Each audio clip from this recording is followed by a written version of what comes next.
Yes, ma'am. Welcome back, listeners. This is Adam Jude, and this is still Philosophy Talk on Last Radio 95.7 FM. Today on the show, we're talking about on the topic colonialism and mental slavery and its effect on contemporary Nigerian society. Colonialism did not just take land. I would have to add that Yeah. it's actually took confidence, and sometimes confidence has never fully returned. Let's look at the scenario. A Nigerian man walks into a corporate organization and he speaks in a foreign accent. Hello, how are you doing there? And the people look at him like, yeah, this is a very intelligent person. Mhm. Similarly, somebody walks in with a cultural attire and was like, Eka Sombe, and they're like, Who's this local who person? is this local person? Now, in that kind of scenario, can we actually say um, our perspective of intelligence is It's rooted in different. foreign validation, or it is just that we are actually setting new standard and metrics to actually define intelligence, and our culture is not a part of it? Mhm. Okay, so if I'm going to start, I'm going to start with what you started with. Okay. That says that colonialism didn't just take land. Yeah. I mean, more of the reasons why Nigeria as a country, or most African countries, are still where we are today is because we are still mentally we're still like under mental colonization, right? Okay. We're still being we're under slavery Yes. mentally because we've been made to understand, we've been made to internalize inferiority. Yeah. We've been made to internalize inferiority. We've been made to feel like our culture is inferior, and then we have to continuously depend on the white, right? And then we've also been made to have a sort of value distortion Okay. towards like foreign standards. Yes. We think that, for example, if something is made from, let's say, the USA, that's authentic. It's a good product that can be trusted.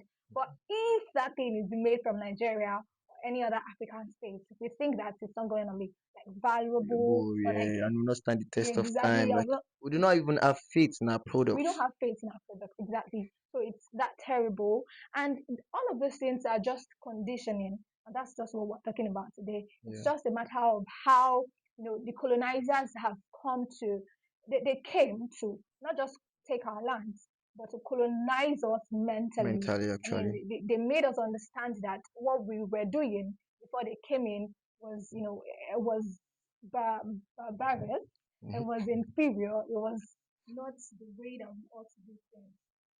And we can see the effect in our society Yeah. today. I I think think the example you gave earlier. yeah, I think before you even start talking about the effect now in modern day society, I like to believe that although the Westerners, although they left physically, they never left psychologically, because we still have their things rooted like deep into our mode of thoughts. And I have here like mental slavery is not changed on the body, it is the limitations placed on how people see themselves. Now the limitation is not imposed, but somehow it dips into us that kind of have an inferior perspective about ourselves. So the change is not even being imposed. Understand? You just wake up every day and you're like, am I good enough? Now you look at things that you naturally do, but you do not seem to have that faith in those things that these things can actually stand the test of time. These are marketable products. This can actually compete on a global stage. There are so many persons with beautiful talents and all of these things, but they are not even confident enough to market them on the basis that they consider those things to be very local. So every day they wake up and they have to convince themselves that. Now you see those are actually. I think I know of a brand, Bonfu. They basically do all of this kind of Kampala kind of attires for years, and the market push is not the same thing you have for Gucci. And you would question yourself like these are very nice and authentic brands. Like I think it's even in recent times that we are now having this adaptation of Kampala into uh, like let's even think all of these hotels and all of that. They are now infusing all of these things into our fashion sense. Prior like prior to this period, It wasn't like what yeah, it wasn't like that. Like there was that total drift away from who we used to be. And I think if we actually want to go far as a country, we have to have identity. Like we have to understand our identity and be proud of it to a very large extent. Like it is only when you can actually value yourself that is when you can actually sell yourself to others. I think mentioning talking about identity made me realize that. it's like our identity is actually being caged. Like Okay. when they came, they took Yeah. they took our identity, Yes. they got control of our Yes. identity. And you know, if for them to, like for them to do that, that means that they they were able to do that psychologically. It Kali. was a kind Yes. of psychological control. I Yeah. mean, for me, for example, for me to make me doubt who Amina is, it's about changing my psychology about who I am, right? Yes. So I think that was what happened. Yeah. And then we were talking about how this mental slavery comes. It comes in different Friends. aspects. I mean, Yes. we were talking about education and conditioning. Okay. It's a part of it. Yeah, to a very For large extent. example, if if a child is attending a school and probably they are teaching them using the Yoruba language, Yes. I mean, how many parents would prefer to take their children to schools where Yoruba is the medium of Expression. expression there? I mean, most parents will look for a school where they have this accent, their Yeah. children will be able Montessori to speak schools and all of that. Montessori schools.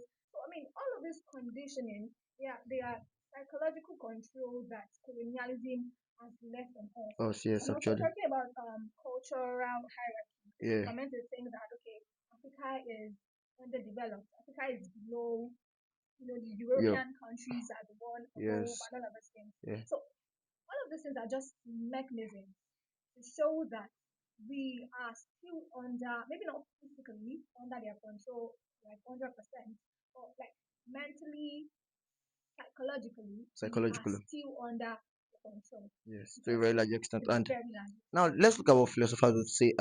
I think a philosopher I've always enjoyed when the conception of colonialism ever comes up is Franz Fanon. Mm-hmm. So Franz Fanon wrote the book. The book is titled Black Skin, White Mask. Now from the top, from the title of the book, we have a kind of A understanding like glimpse yes, into what they're yeah. trying to say. Now we have black skin, but we have white mask. So it's for Franz Fanon. He's basically telling us in that book like we are colonized mentally in a way that although we have black skins, we try to see ourselves in that imagery of the whites. Now, in that book, there's the story of a young person who was colonized and he grew up in France. And the official lingua franca there is French. Mm-hmm. So, but because he's not from that place, Mm-hmm. he learns it, but he's not fluent enough in that language. Now, when he goes back to his society, he tries to speak the native language. He's not very proficient in the language because he has been away for so long. So you are rejected here and you are rejected here. Now let's look at it in our own society. Now we have so many persons. They'll claim, "I don't want to teach my child the local language. I want them to be very fluent." And when their child is weak, I think I even saw one boy was like, "Give him in book," and I'm like, "How?" And if you ask this child to speak their local language, probably Yoruba, Igbo, or all of this, they still cannot speak it very well. Now that is the problem. You do not belong to here or there. So the child does not even have a solid identity because we have tried to measure intelligence with another lingua franca. You understand? So Franz Fanon is now positing in his book like that decolonization has to occur mentally. Like we have to first come to that realization that we are not these people. We are never ever going to be, no matter how hard we try. Yeah, Now, we have so very different identities. yes, you understand. So the very moment you set out to go to work that day, you're probably working in Alaba, Yanoba, or somewhere. You have to have it at the back of your mind that I'm not the whites. Like, why am I struggling so much to be like them? Why can't they also try to be like us? We Mm-hmm. have a personality, we have a rich culture.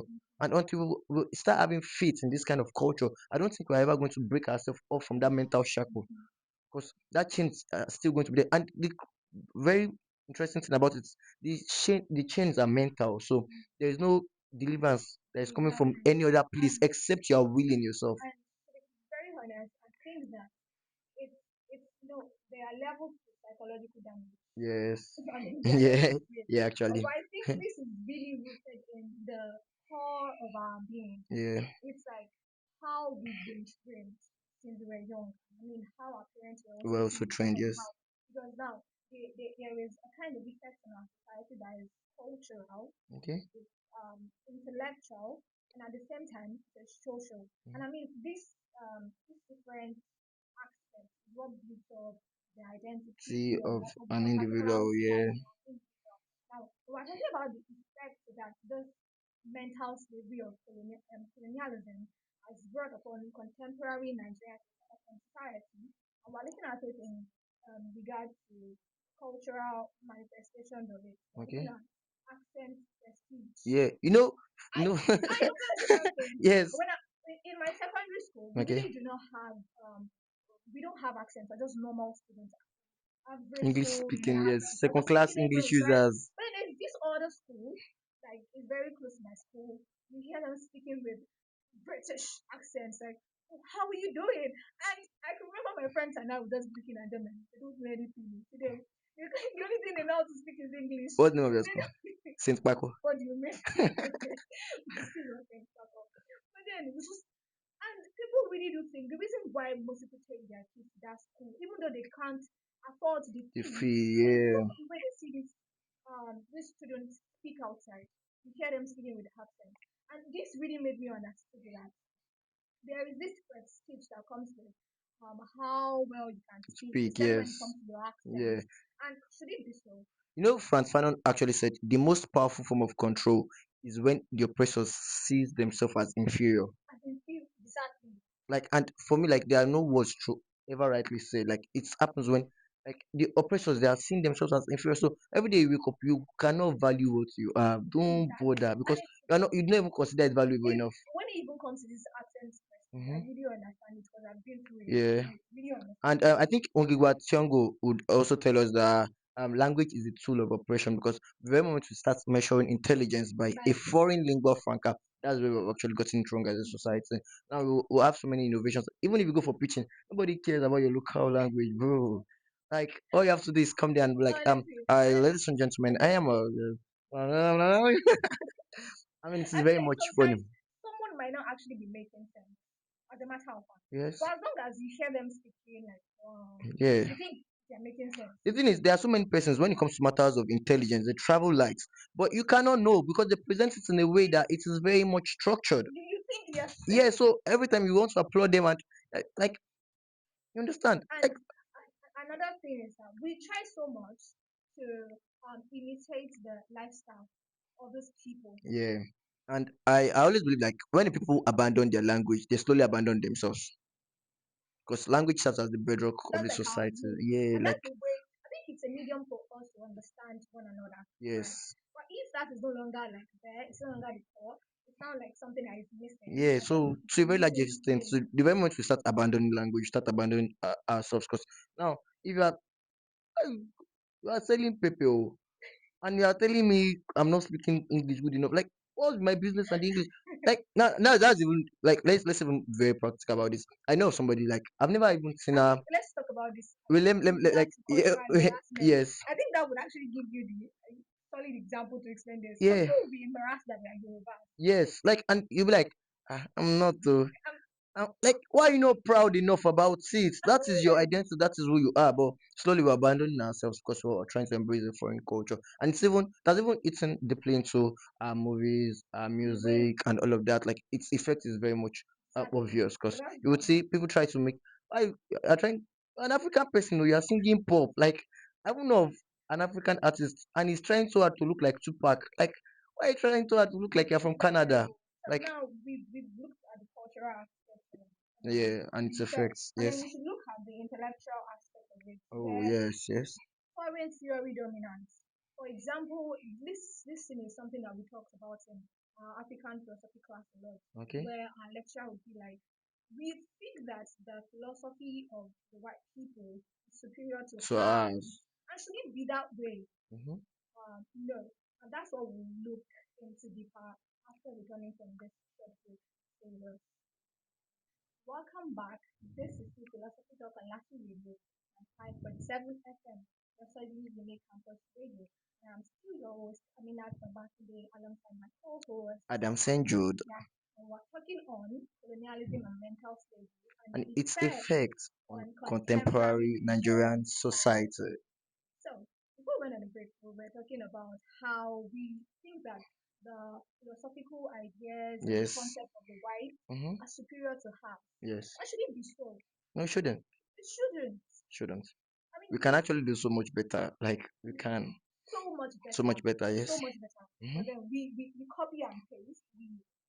We neglect our own indigenous thinking. We Yeah. think it's too barbaric, it's too local. I Yeah. mean, I think I also want to look at Chinua Achebe's perspective. mhm, Chinua Achebe believes that until Africans learn to tell their stories, we will never be defined to be united, and will never it's defined by our own standard.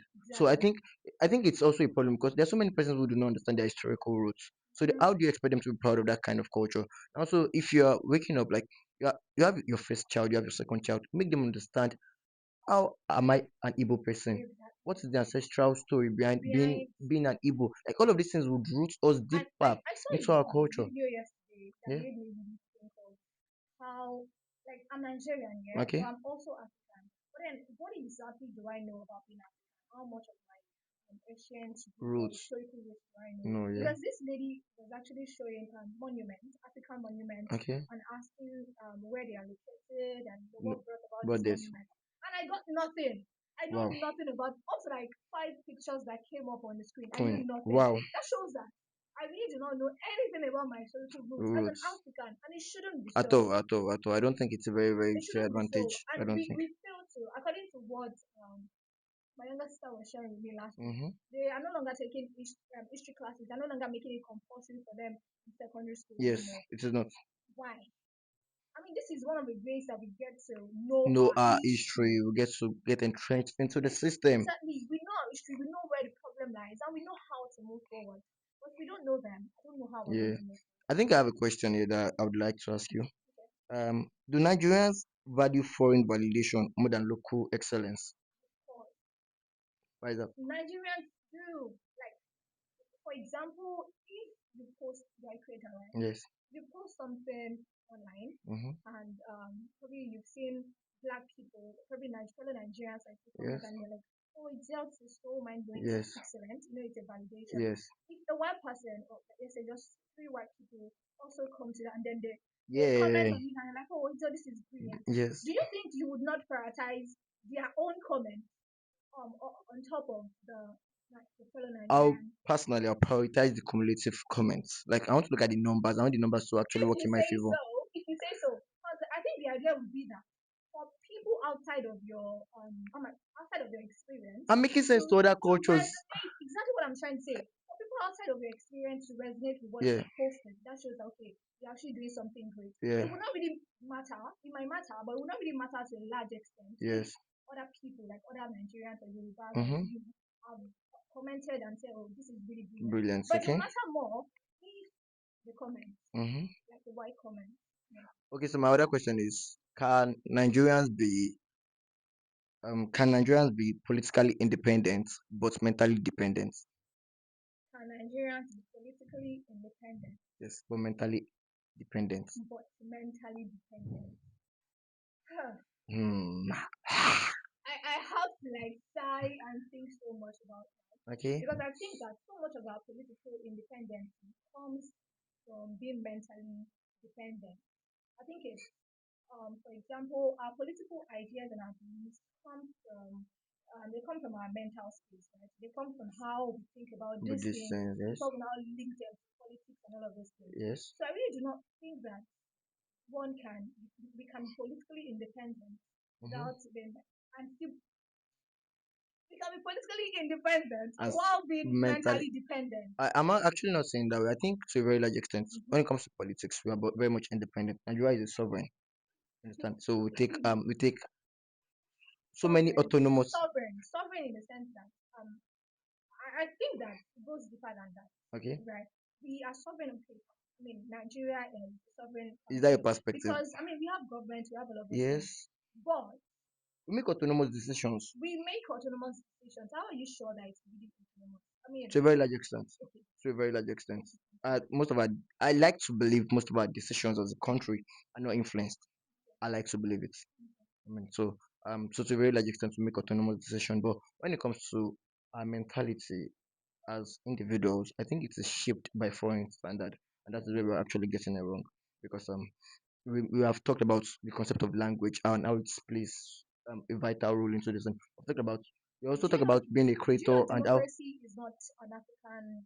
It's not an African concept of politics in the first place. I think the thing about political structure is you can always adapt. Like you pick a political structure that works best for a society. How sure? I think, well, I just wanted you to know that even democracy as a political concept does not. Yes, It's not even African it in the is not first place. African. Yes.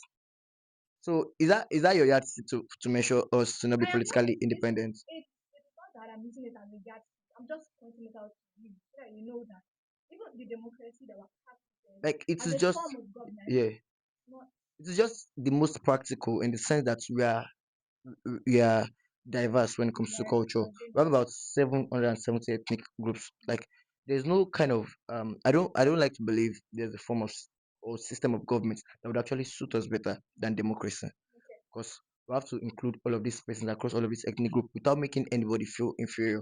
And the only way to actually achieve But that you know, is to create an all-inclusive kind of government system. even democracy doesn't solve that problem entirely. Yeah, but it's just a necessary evil. It is the better evil. Okay. So It is the better evil in this yeah, sense. continue there. Yeah, so but when it comes to mental dependency, I think that affects us to a very large extent, because Mm-hmm. I've actually highlighted the concept of religion. We'll see so many Nigerians trying so much to be like whites.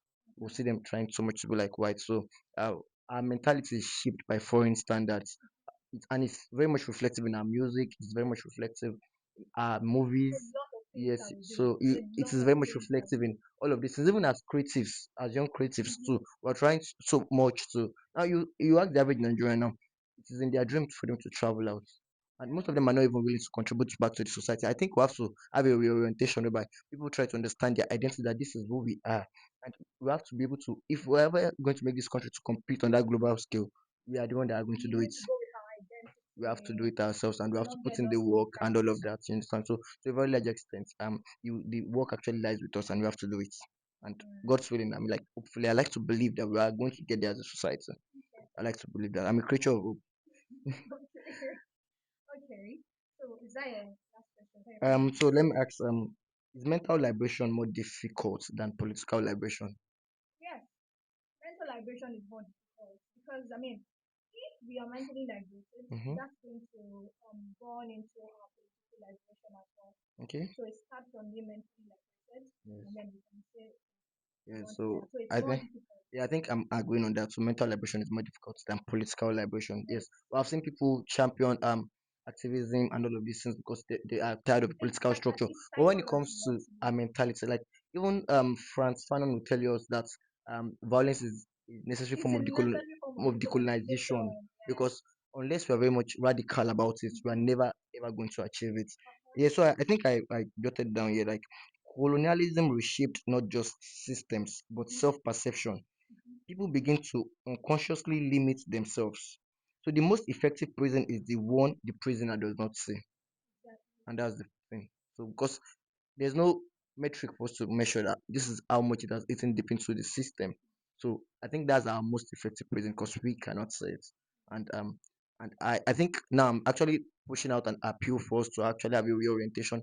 Let's root ourselves back into our Yes, culture, yes. because we are a people of a unique culture, and if we can sell that culture out, trust me, the world will be willing to embrace it, if only we can paint it in the right picture, And I in the think right portrait. I'm going to begin with a closing question that says, are we thinking freely or thinking in a research? So Okay, and I think, I think that's very important yeah, for and I us to think answer. I want to end this on this note. True independence begins not in the constitution, but in the mind. In the mind. So work on your mind, people. So thank you so much for joining us on the show today. Yes. Join us same time next week on National Radio 95.7 FM, the 70 Unit Campus Radio. And I'm your host, Nina. And Exile is saying peace. See you same time.